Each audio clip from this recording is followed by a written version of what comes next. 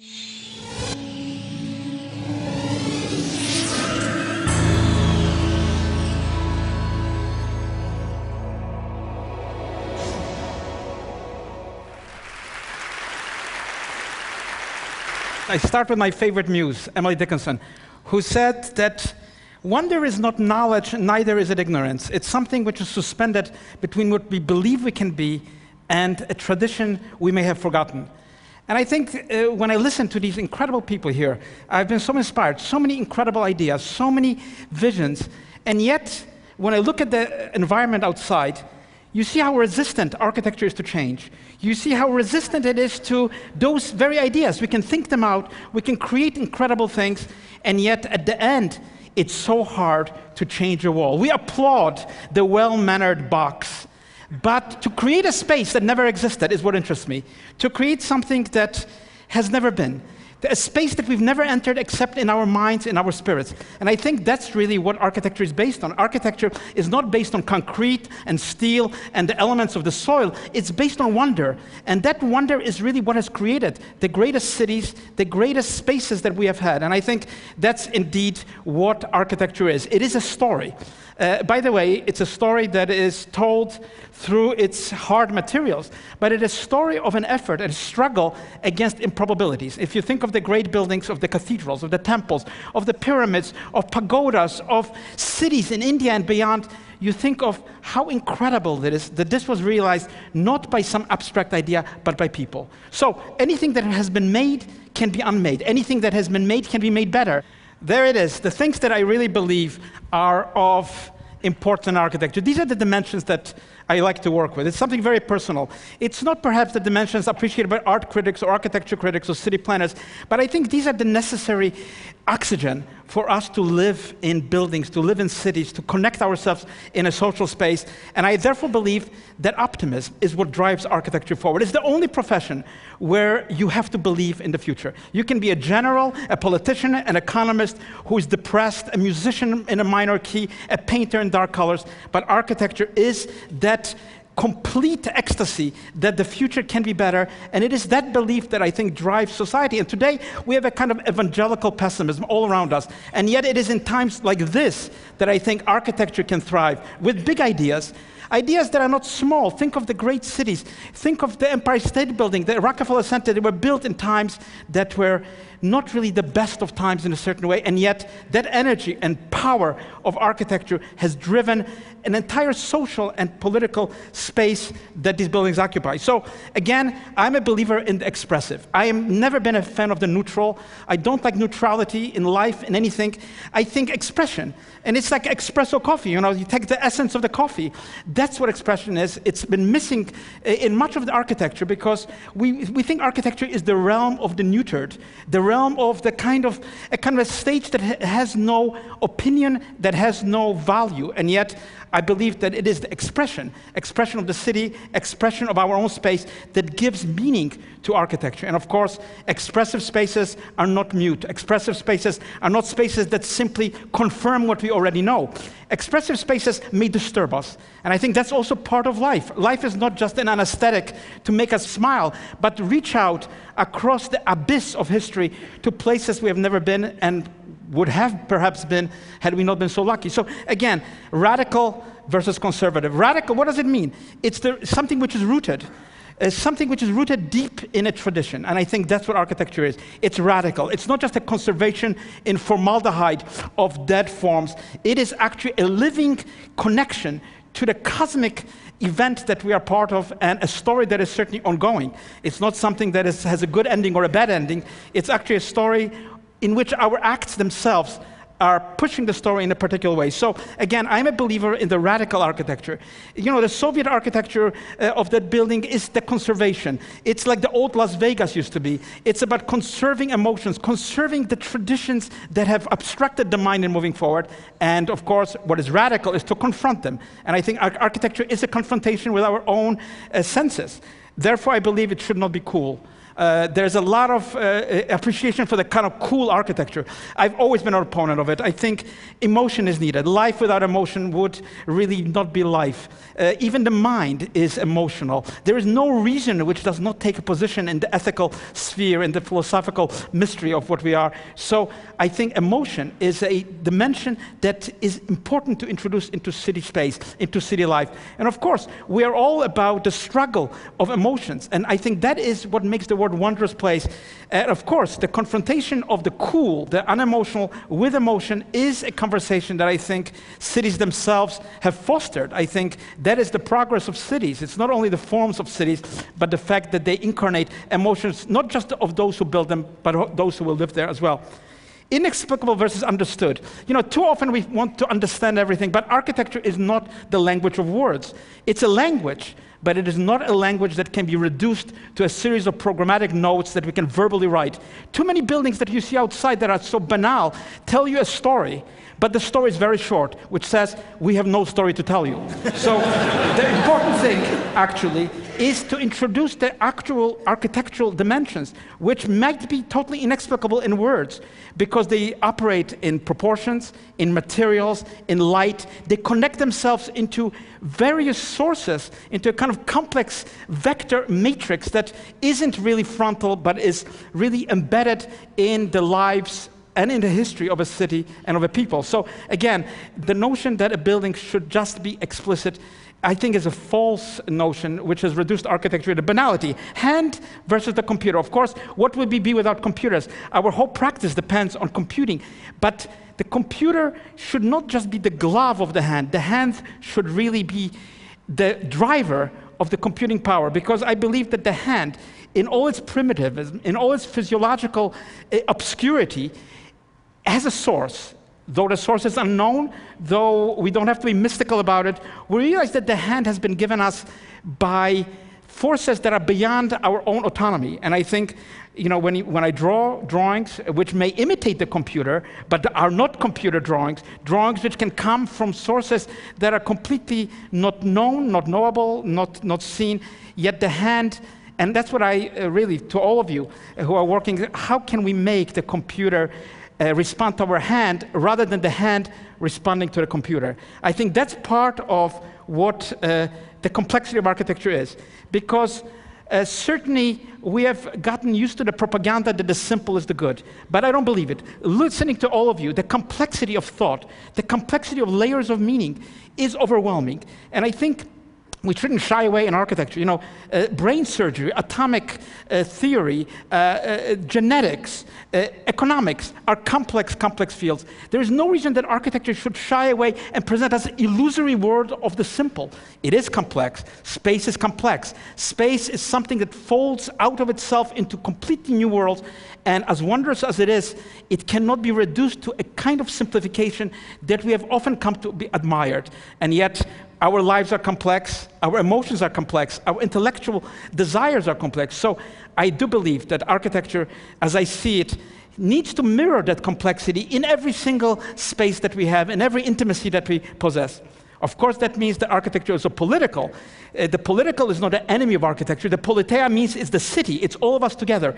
And I've always believed that the act of architecture, even a private house, when somebody else will see it, is a political act, because it will be visible to others. And we live in a world which is connecting us more and more. So again, the evasion of that sphere, which has been so endemic to the pure architecture, the autonomous architecture that is just an abstract object, has never appealed to me. And I do believe that this interaction with the history, with history that is often very difficult, to grapple with it, to create a position that is beyond our normal expectations, and to create a critique. Because architecture is also the asking of questions. It's not only the giving of answers, it's also, just like life, the asking of questions. Therefore, it is important that it be real. You know, we can simulate almost anything, but the one thing that cannot be ever simulated is the human heart, the human soul. And architecture is so closely intertwined with it because we are born somewhere and we die somewhere. So the reality of architecture is visceral. It's not intellectual. It's not something that comes to us from books and theories. It's the real that we touch: the door, the window, the threshold, the bed, Such prosaic objects, and yet I try in every building to take that virtual world, which is so enigmatic and so rich, and create something in the real world. Create a space for an office, a space of sustainability that really works between that virtuality and yet can be realized as something real. Unexpected versus habitual. What is a habit? It's just a shackle for ourselves. It's a self-induced poison. So the unexpected is always unexpected. You know, it's true. The cathedrals, as unexpected, will always be unexpected. You know, Frank Gehry's building, they will continue to be unexpected in the future. So not the habitual architecture that instills in us the false sort of stability, but an architecture that is full of tension, an architecture that goes beyond itself to reach a human soul and a human heart, and that breaks out of the shackles of habits. And of course, habits are enforced by architecture. When we see the same kind of architecture, we become immured in that world of those angles, of those lights, of those materials. We think the world really looks like our buildings, and yet our buildings are pretty much limited by the techniques and wonders that have been part of them. So again, the unexpected, which is also the raw. You know, I often think of the raw and the refined. What is raw? The raw, I would say, is the naked experience, untouched by luxury, untouched by the expensive materials, untouched by the kind of refinement that we associated with high culture. So the rawness, I think, in space, the fact that sustainability can actually, in the future, translate into a raw space, a space that isn't decorated, a space that is not mannered in any source, but a space that might be cool in terms of its temperature, might be refractive to our desires, a space that doesn't always follow us like a dog that has been trained to follow us, but moves ahead into directions of demonstrating other possibilities, other experiences that have never been part of the vocabulary of architecture. And of course, that juxtaposition is of great interest to me because it creates a kind of a spark of new energy. So I do like something which is pointed, not blunt, something which is focused on reality, something that has the power through its leverage to transform even a very small space. So architecture maybe is not so big like science, but through its focal point, it can leverage in an Archimedean way what we think the world is really about. And often it takes just a building to change our experience of what could be done, what has been done, how the world has remained both in between stability and instability. And of course, buildings have their shapes. Those shapes are difficult to change, and yet I do believe that in every social space, in every public space, there is a desire to communicate more than just that blunt thought, that blunt technique, but something that pinpoints and can pinpoint in various directions, forward, backward, sideways, and around. So that is indeed what is memory. Because I believe that my main interest is memory. Without memory, we would be amnesiacs. We would not know which way we were going and why we are going where we're going. So I've been never interested in the forgettable reuse, rehashing of the same things over and over again, which of course get accolades of critics. Critics like the performance to be repeated again the same way. But I rather play something completely unheard of, and even with flaws, then repeat the same thing over and over, which has been hollowed by its meaninglessness. So again, memory is the city, memory is the world. Without the memory, there would be no story to tell. There would be nowhere to turn. The memorable, I think, is really our world, what we think the world is, and it's not only our memory, but those who remember us, which means that architecture is not mute. It's an art of communication. It tells a story. The story can reach into obscure desires. It can reach into sources that are not explicitly available. It can reach into millennia that have been buried and return them in a just and unexpected equity. So again, I think the notion that the best architecture is silent has never appealed to me. Silence maybe is good for a cemetery, but not for a city. Cities should be full of vibrations, full of sound, full of music. And that indeed is the architectural mission that I believe is important, is to create spaces that are vibrant, that are pluralistic, that can transform the most prosaic activities and raise them to a completely different expectation. Create a shopping center or a swimming place that is more like a museum than like entertainment. And these are our dreams. And of course, risk. I think architecture should be risky. You know, it costs a lot of money and so on, but yes, it should not play it safe. It should not play it safe, because if it plays it safe, it's not moving us in a direction that we want to be. And I think, of course, a risk is what underlies the world. A world without a risk would not be worth living.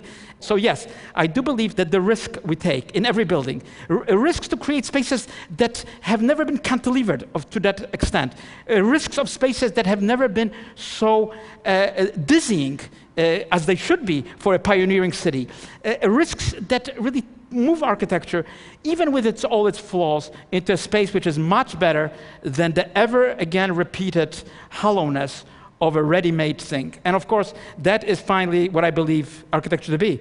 It's about space. It's not about fashion. It's not about decoration. It's about creating, with minimum means, something which cannot be repeated, cannot be simulated in any other sphere. And that, of course, is the space that we need to breathe, is the space we need to dream.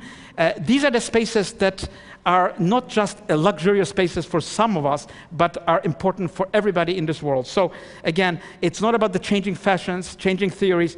It's about carving out a space for trees. It's a carving out a space where nature can enter the domestic world of a city. A space where something which has never seen a light of day can enter into the inner workings of a density. And I think that is really the nature of architecture. Now, I am a believer in democracy.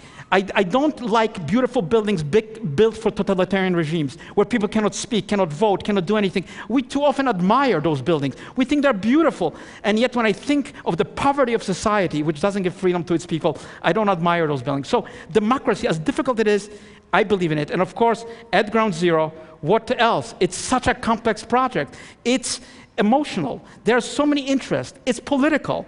There are so many parties to this project. There are so many interests. There's money. There's political power. There are emotions of the victims.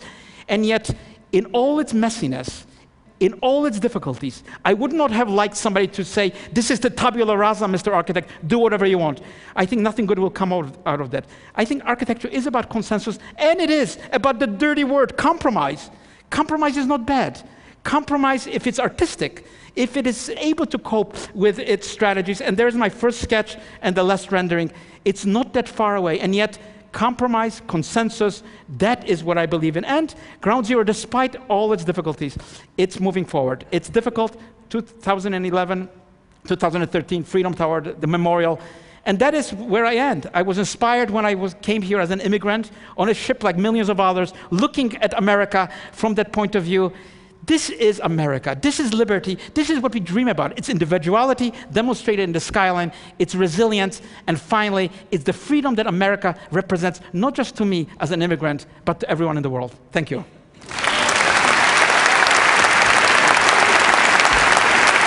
I've got a question. So, have you come to peace with the process that happened at Ground Zero and the loss of the original incredible design that you came up with? Look, we have to cure ourselves of the notion that we are authoritarian, that we can determine everything that happens. We have to rely on others and shape the process in the best way possible. I came from the Bronx. I was taught not to be a loser, not to be somebody who just gives up in a fight. You have to fight for what you believe. You don't always win everything you want to win, but you can steer the process, and I believe that what will be built at Ground Zero will be meaningful, will be inspiring, will tell other generations of the sacrifices, of the meaning of this event, not just for New York, but for the world. Thank you so much, Daniel. Thank you.